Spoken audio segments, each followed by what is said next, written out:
আমার এই চ্যানেলে আমি মেইনলি হচ্ছে কি ৩ ধরনের ভিডিও দিয়ে থাকি।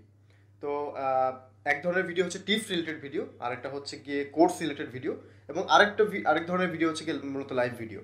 তো টিপস রিলেটেড যে ভিডিওগুলো আছে সেই ভিডিওগুলো মেইনলি আমি আসলে দিয়ে থাকি হচ্ছে কি আমার এই চ্যানেলেই অনেকেই অনেক ধরনের কমেন্ট করেন। তো যেই কমেন্টগুলো আমার কাছে খুব মনে হয় যে সবার জানা দরকার, সেই প্রশ্নের উত্তরগুলো সবার জানা দরকার, তার উপরে বেস করে আমি মেইনলি হচ্ছে কি উত্তরগুলো দিয়ে থাকি। তো আজকে আমি একটা নতুন একটি বিষয়, যে নতুন একটি কমেন্ট পেয়েছি বেশ কিছুদিন আগে, এবং সেখানে একটা প্রশ্ন আমাকে একটা স্টুডেন্ট করেছিল যে স্যার স্কুলের যারা স্কুলে পড়ে 9-10 বা স্কুলে যারা পড়ে তারা ভবিষ্যতে যদি আইএস পরীক্ষা দিতে চায় তাহলে এখন থেকে কিভাবে মানে তারা আইএস পরীক্ষা দিবে। তো যাই হোক, আমার একটা আইডিয়া ছিল যে আমার যে মানে ইউটিউবের যে অ্যানালাইটিক্স সেটা আমাকে দেখায় সবসময় যে আমার এখানে ভিউয়ার্সের সংখ্যা হচ্ছে গিয়ে 24 থেকে 40 বা 20 থেকে 40 এই পরিমাণটা বেশি। তো স্কুলের স্টুডেন্টরাও আমার ভিডিও যেহেতু দেখেন, এই কারণে আজকের এই ভিডিওটি স্কুলের স্টুডেন্ট এবং যা তাদের জন্য, সেই সকল গার্জিয়ানদের জন্য যারা হচ্ছে কি তাদের বাচ্চাদেরকে ভবিষ্যতে বিদেশে পড়াশোনা করার জন্য পাঠাতে চাচ্ছেন। তো আমরা জানি যে বাইরে পড়াশোনা করতে পাঠাতে গেলে আমাদের অবশ্যই আইএলস পরীক্ষা দিয়ে বা আইএলস রিলেটেড অন্যান্য গ্লোবাল টেস্টগুলো দিয়ে আমাদেরকে বাইরে যেতে হবে।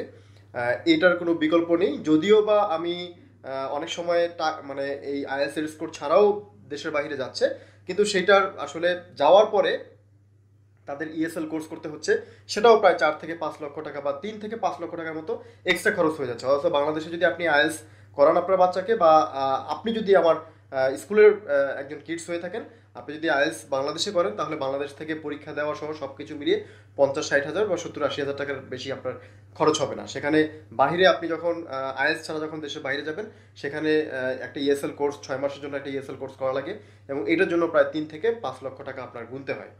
তো এই কারণে আসলে প্রথমত হচ্ছে কি আমি বলবো যে যারা স্কুলে পড়েন তাদের এখন থেকে যদি তারা আইএলটিএস প্রিপারেশন নিতে চান, তাহলে তাদের জন্য আমার কিছু টিপস আছে যে জিনিসগুলো আপনাদের ফলো করতে হবে। প্রথম টিপ যেটা আপনাদের জন্য সেটা হচ্ছে যে অবশ্যই আপনারা এসএসসি বা এইচএসসির যে ইংরেজি আছে, আবারও বলছি, এসএসসি এবং এইচএসসি যে ইংরেজি সাবজেক্টটা আছে সেই সাবজেক্টটাতে খুবই খুবই খুবই ভালো করে মনোযোগ দেন, এবং এখানে আপনি A+ পাওয়ার চেষ্টা করেন। অবশ্যই নিজে পড়াশোনা করে, নিজে পরিশ্রম করে, কোনো নকল বা অন্য কোনো কিছু করে না। কারণ যদি আপনি আইএলটিএস পরীক্ষা দিতে চান তাহলে এসএসসি এবং এইচএসসি কিন্তু অনেক অনেক মানে এই 4 বছর, এসএসসি 2 বছর এবং এইচএসসি 2 বছর, বা যারা ডিপ্লোমা করবেন তাদের জন্য 4 বছর, তাদের ক্ষেত্রে মানে এই যে 2 বছর, এই যে 4 বছর কিংবা 6 বছর, যেটাই মানে সংখ্যাটা হোক না কেন, এটা কিন্তু অনেক বড় একটা সময়।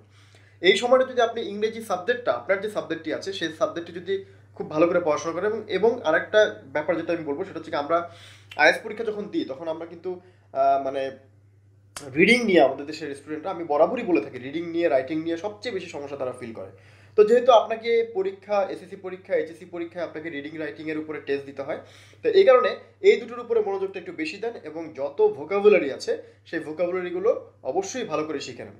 অর্থাৎ এসএসসি এবং এইচএসসিতে সিলেবাসে আপনাদের যতগুলো ভোকাবুলারি আছে সবগুলো ভোকাবুলারি ভালো করে শিখে নেন, কারণ এটা যদি এখনই ভালো করে শিখেন তাহলে আপনার ভবিষ্যতে আইএলটিএস পরীক্ষা দিতে, আইএলটিএসে ভালো রেজাল্ট তুলতে আপনার জন্য সুবিধা হবে। এটা হচ্ছে কি নাম্বার 1। নাম্বার 2 হচ্ছে যে আপনার এসএসসি এবং এইচএসসিতে যে গ্রামারগুলো আছে, যে বেসিক গ্রামারগুলো আপনারা করেন, fill in the gaps, tense, তারপরে হচ্ছে গিয়ে ইনকমপ্লিটিং কমপ্লিটিং সেন্টেন্স, এরকম যে গ্রামারগুলো আছে এই গ্রামারগুলো একটু ভালো করে পড়েন। যেই গ্রামারগুলো, অর্থাৎ গ্রামার এবং ভোকাবুলারি, এই দুটোকে ভালো করে পড়েন, এবং এসএসসি এবং এইচএসসিতে আপনার ইংরেজিতে সর্বোচ্চ মার্ক তোলার চেষ্টা করেন।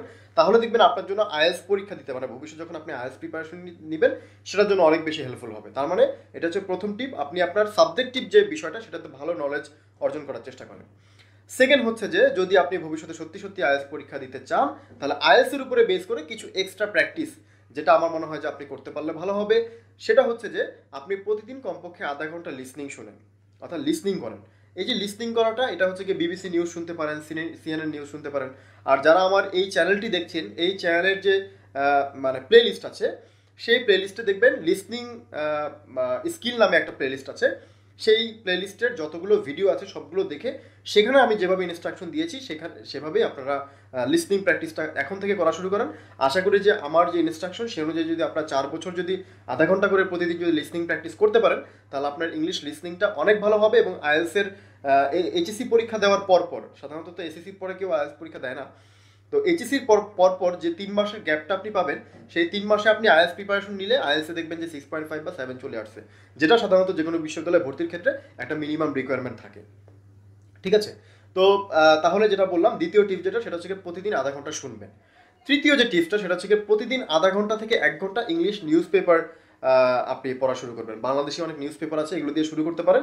অথবা যদি চান যে না, ওয়েব পোর্টালে আপনি বিদেশি নিউজ পেপারগুলো পড়বেন, সেগুলো আপনি পড়তে পারেন। তো কীভাবে রিডিং স্কিল ডেভেলপ করবেন তার উপরেও আমার ভিডিও আছে, এই চ্যানেলে ভিডিও আছে। বেসিক টু আইএলটিএস রিডিং নামে একটা প্লেলিস্ট আছে। এই প্লেলিস্টে আপনারা সেখানে রিডিং কীভাবে ইমপ্রুভ করবেন, রিডিং কীভাবে প্র্যাকটিস করবেন তার উপরে ভিডিও দেওয়া আছে।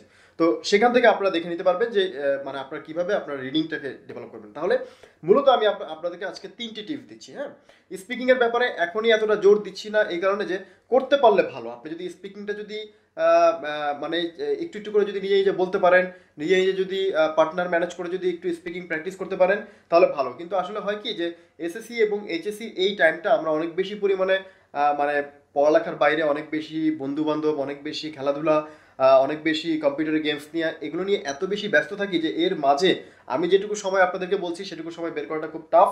তারপর তো পড়াশোনার একটা চাপ থাকেই। আপনাদের এসএসসিতে A+ পেতে হবে, এইচএসসিতে A+ পেতে হবে, বিশ্ববিদ্যালয়ে চান্স নিতে হবে। সো আপনাদের মানে অনেক অনেক মানে প্রেশার মাথার উপরে আছে। তো এই কারণে আমি অনেক বেশি ব্যাপার বলছি না, আপনি প্রতিদিন 1 ঘন্টা এক্সট্রা সময় দেন। সেটা হচ্ছে কি রিডিংয়ের উপরে 1 ঘন্টা দেন এবং লিসনিংয়ের উপরে 1 ঘন্টা দেন। আর স্পিকিংটা আশা করি যে আপনি এইচএসসির যদি সেকেন্ড ইয়ার থেকে বা এইচএসসির ফার্স্ট ইয়ার থেকে যদি আপনি স্পিকিং একটু একটু করে করা শুরু করেন, আমি যেটা বললাম সেটা স্কুল লেভেলের জন্য, যদি এইচএসসির ফার্স্ট ইয়ার থেকে যদি আপনি একটু একটু করে স্পিকিং করা শুরু করেন আগের দুটোর সাথে, তাহলে আশা করি যে আপনার মানে আইএলসের যে বেসিকটা সেটার প্রিপারেশন স্কুল লেভেল থেকেই হয়ে যাবে। তাহলে 3টা জিনিস আমি আপনাদেরকে বললাম। 1 নাম্বার হচ্ছে যে আপনি আপনার সাবজেক্টিভ নলেজটাকে বাড়ান, অর্থাৎ যে সাবজেক্টটি পড়ছেন, ইংরেজির যে সাবজেক্টটি, সেই সাবজেক্টের যত শব্দ অর্থ আছে, আননোন ওয়ার্ড আছে, সব মুখস্থ করে ফেলেন। আপনার ফার্স্ট পেপার সেকেন্ড পেপারে যত আননোন ওয়ার্ড আছে সব মুখস্থ করে ফেলেন। দ্বিতীয় হচ্ছে যে আপনি গ্রামারের উপর একটু জোর দেন, তাহলে আপনার সাবজেক্টের উপর এটা করলেন। নাম্বার 2 হচ্ছে যে আপনি প্রতিদিন আধা ঘন্টা ইংলিশ লিসনিং করার চেষ্টা করেন, এবং লিসনিংয়ের জন্য আপনি আমার প্লেলিস্টটা ফলো করতে পারেন। তারপরে আপনি প্রতিদিন আধা ঘন্টা হচ্ছে রিডিং করতে পারেন। রিডিংয়ের জন্য আপনারা আমার এখানে একটা যে প্লেলিস্টটা আছে সেটা ফলো করতে পারেন, অথবা যে কোনো ধরনের নিউজ পেপার বুঝে বুঝে পড়ার চেষ্টা করবেন। তার মানে ব্যাপারটা এরকম না যে আপনি জাস্ট চোখ বুলিয়ে গেলেন। হ্যাঁ, প্রতিটা লাইনকে, প্রতিটা শব্দ যদি আননোন থাকে সেই শব্দের মিনিংটাকে বের করে প্রতিটা লাইনকে আপনি বুঝে বুঝে পড়ার চেষ্টা করেন। তাহলে আশা করি যে আপনি যখন এইচএসসি পরীক্ষা দিয়ে ফেলবেন তখন আপনাকে কোনো লং কোর্স করতে হবে না। লাইক যেমন আমি একটা লং কোর্স করাই, প্রায় 6 মাসের কোর্স, এটা মাঝে মাঝে স্টুডেন্টদের 1 বছরও লেগে যায়। তাহলে এই ধরনের লং কোর্স আপনার করতে হবে না, আপনি শর্ট 2 থেকে 3 মাসের একটা কোর্স করলেই মোটামুটি আপনি আইএস পরীক্ষা খুব ভালো হবে। মানে সিলেবাসটা যদি আপনি বুঝে উঠতে পারেন, আর যদি ক্যামব্রিজের বইগুলো ঠিকঠাকভাবে প্র্যাকটিস করতে পারেন, তাহলে আশা করি যে আপনার আইএসের জন্য একটা ভালো প্রিপারেশন হয়ে যাবে, এবং অবশ্যই আপনি একটা ভালো স্কোর তুলতে পারবেন। সাধারণত আমাদের দেশে দেখা যায় কি যে আমরা হয়তো অনেকে চিন্তা করি যে মানে আইএসের সবাই হয়তো আইএস প্রিপারেশন নিয়ে পরীক্ষা দিচ্ছে, ব্যাপারটা কিন্তু এরকম না। বিশেষ করে আমাদের দেশে যারা ইংলিশ মিডিয়াম থেকে আসে স্টুডেন্ট, তারা মানে বেশিরভাগ ছাত্রছাত্রী কিন্তু কোনো কোচিং সেন্টারে, যে অলমোস্ট 80% স্টুডেন্ট কোনো কোচিং সেন্টারে যে আইএসের প্রিপারেশন নেয় না। মানে 20 থেকে 30% স্টুডেন্ট কিন্তু নেয়। তারা কি করে, যে ধরেন ইউটিউবের ভিডিও দেখে নিজে নিজে বাসায় প্র্যাকটিস করে বইগুলো কালেক্ট করে কিন্তু আইএলটিএস পরীক্ষা দিয়ে দেয়, এবং ঠিকই তাদের 7.58 কিন্তু চলে আসে, কারণ তাদের বেসটা কিন্তু স্ট্রং হয়ে আসছে। তো এরকম আপনার বেসটাকে স্ট্রং করতে হলে আপনি বাংলা মিডিয়ামে পড়েন, এটা কোনো সমস্যা না। কিন্তু আপনি যেটা করতে পারেন, বাংলা মিডিয়ামে পড়েও আপনি যদি ইংলিশ মিডিয়ামের যে ট্রেনিংটা সেটা যদি আপনি আপনার নিজেকে দিতে পারেন, তাহলে আশা করি যে এই 4 বছর এনাফ টাইম। হ্যাঁ, 9 থেকে যদি আমি শুরু করি, 9, 10, 11, 12 বা এসএসসি এইচএসসি, এই দুইটা যে 4 বছর টাইম, এটা ইনাফ টাইম আপনার ছোট একটু একটু করে নিজেকে প্রিপেয়ার করার জন্য। তো অল্প অল্প করে নিজেকে প্রিপেয়ার করে যদি আপনি আইএলটিএস এর জন্য প্রিপারেশন নেন, তাহলে আফটার ইউর এইচএসসি আপনি যদি নর্মালি আইএলটিএস এর জন্য একটা জেনারেল কোর্স করে আপনি সরাসরি আইএলটিএস পরীক্ষা দিয়ে দিতে পারবেন। আশা করি যে আপনার কাঙ্ক্ষিত যে ফলাফলটা সেটা চলে আসবে। তো যাই হোক, আপনারা যারা স্কুল শিক্ষার্থী আছেন, কলেজ শিক্ষার্থী আছেন, তারা আমার ইনস্ট্রাকশনটি ফলো করার চেষ্টা করবেন।